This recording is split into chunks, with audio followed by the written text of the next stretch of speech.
That's where my rebellion stemmed from, was saying, hey man, what do you mean girls can't play guitar?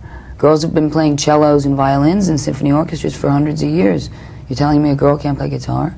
Joan Jett has spent 50 years being exactly who she is, unapologetically, loudly, and without asking anyone's permission. She built a career on refusing to shrink, refusing to quit, and refusing to let an industry that didn't want her dictate what she was allowed to become. So it says something significant that there is one part of her story she has carried quietly for decades, not hidden out of shame, but held close in a way that the public version of Joan Jett never fully accounted for. At 67, that is beginning to change. And understanding what she has finally started to say out loud requires going back to the very beginning of who she actually is. The thing the leather jacket was always covering. There is a version of Joan Jett that everyone knows. The black leather, the dark eyeliner, the shag haircut, the sneer that said she had already heard whatever you were about to say and had decided it didn't apply to her. That image was constructed deliberately, worn like armor, and it worked. It kept critics at a distance,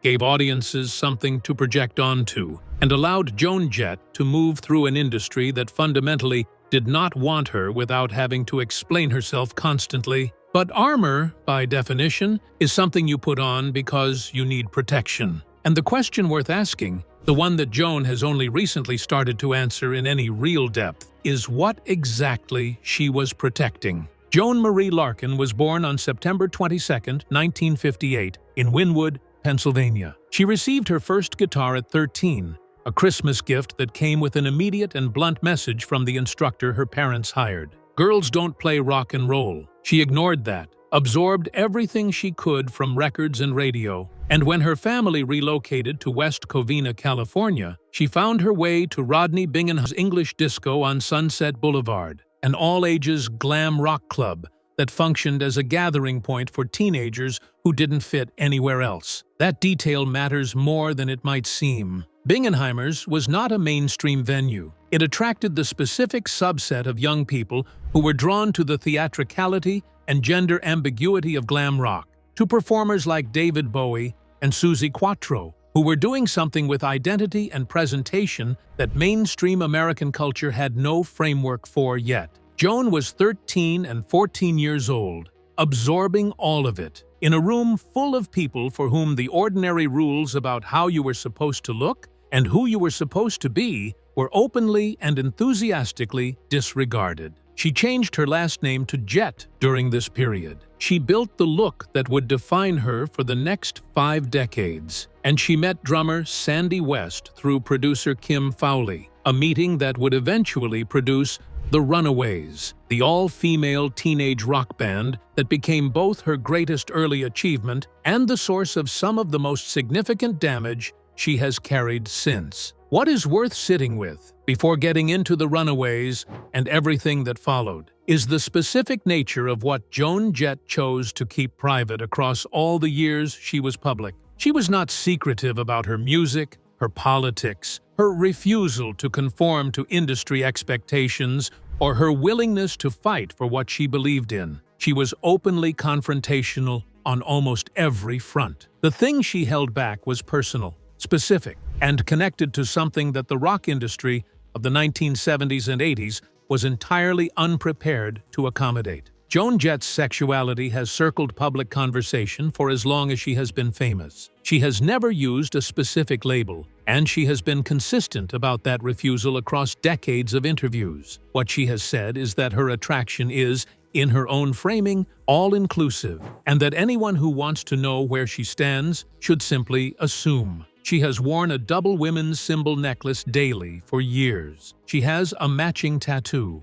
When a journalist at a 1998 press event pressed her on why she had never formally come out, she lifted the necklace toward the camera and responded that she wasn't sure how much clearer she could make it. That is not a secret in the conventional sense, but it is a story she has controlled carefully, on her own terms, and one that connects directly to experiences she had as a teenager that she has only recently begun to discuss with any real openness. And those experiences start with the Runaways, and with a relationship inside that band that shaped her in ways that took decades to fully surface. What the Runaways actually cost her. The Runaways are remembered now as pioneers, which they genuinely were. An all-female teenage rock band in the mid-1970s, playing original music with genuine aggression and technical skill, at a moment when the industry's position on women in rock was that they could be singers or they could be decorative, but they could not be the thing Joan Jett and her bandmates were insisting on being. The band scored #1 albums in Japan and Australia, toured internationally, and built a following that demonstrated the audience existed even when the American industry refused to acknowledge it. What the retrospective pioneer narrative tends to soften is what the experience actually felt like from the inside, and what it extracted from the people involved. Kim Fowley, the producer who helped assemble the band, ran the operation with a combination of manipulation, financial control, and deliberate psychological pressure that multiple former members have described in considerable detail. He denied the girls access to education and health care. He kept them financially dependent. He pitted them against each other as a management strategy. He pushed them toward provocative imagery and then used the public reaction to that imagery to reinforce their dependence on him. For 5 teenagers who had been handed an extraordinary opportunity and told simultaneously that it came with conditions they were not fully in a position to evaluate, the environment was genuinely damaging. Joan has spoken about the Fowley years with a kind of measured clarity that suggests she processed them carefully over a long period of time. She has acknowledged the impact without performing victimhood, which is consistent with who she is. But the damage was real, and its effects extended well beyond the band's dissolution in 1978. The specific element of her Runaways experience that she has been most careful about discussing publicly involves her relationship with lead singer Cherie Currie. Their dynamic during the band's active years was complicated in ways that the 1970s music industry had no language for, and even less tolerance of, and the dramatization of their story in the 2010 film The Runaways, which Joan executive produced, brought that dynamic into public view in a way that required her to navigate questions she had spent years deflecting. What Joan has acknowledged, carefully and in her own terms, is that her connection with Cherie was significant in ways that went beyond professional collaboration. What that meant specifically, she has left largely to interpretation, which is consistent with her broader approach to her personal life. But the fact that she chose to executive produce a film that depicted the relationship rather than distance herself from it says something about how she holds that chapter of her history. The band's collapse in 1978 hit Joan harder than the public version of the story typically conveys. She has described the period immediately following as one of the lowest of her life. She was 20 years old. Her band was gone. The industry had spent 3 years telling her she was a novelty act that would never translate to mainstream success, and she had no clear path forward. She dealt with it the way a lot of 20-year-olds in that situation deal with things, badly, and by her own account, with a significant amount of alcohol involved. What she did next, however, is one of the more remarkable stories in rock history. Not because it ended in success, which it did, but because of how many times the door was slammed before she found one that would open.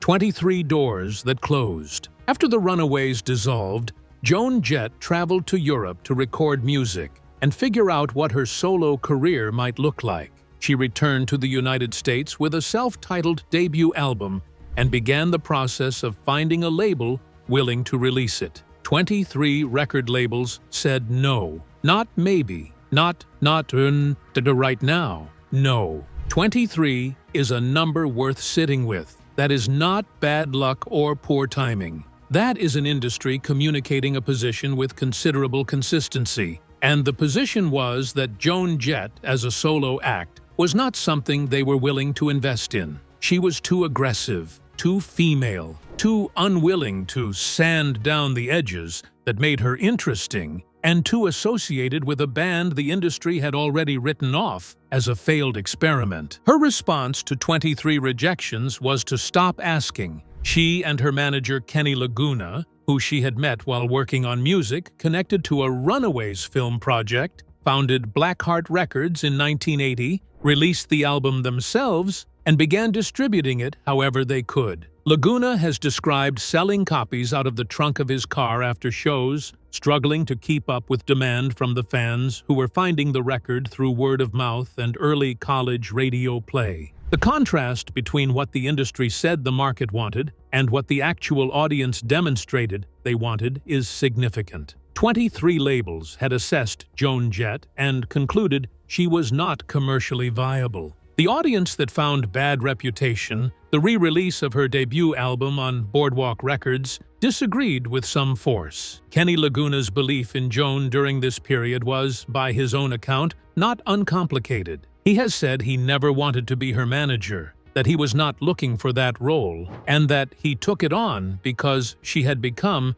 in his framing, a cause he could not walk away from. That kind of investment, from someone who had no professional obligation to stay, reflects something about how Joan Jett presented in that period, not as someone who needed to be rescued, but as someone who clearly deserved a better outcome than she was getting, and whose refusal to accept the industry's verdict made it genuinely difficult to leave her to face it alone. The Blackhearts came together through an advertisement Joan placed seeking musicians. She had made a deliberate decision not to form another all-female band, partly because she felt it would be treated as a repetition of the Runaways rather than something new, and partly because she wanted to sidestep the specific critical framework that all female groups were subjected to in that era. The band that formed around her was capable, committed, and willing to operate within the independent structure that Blackhearts Records represented before independent labels were understood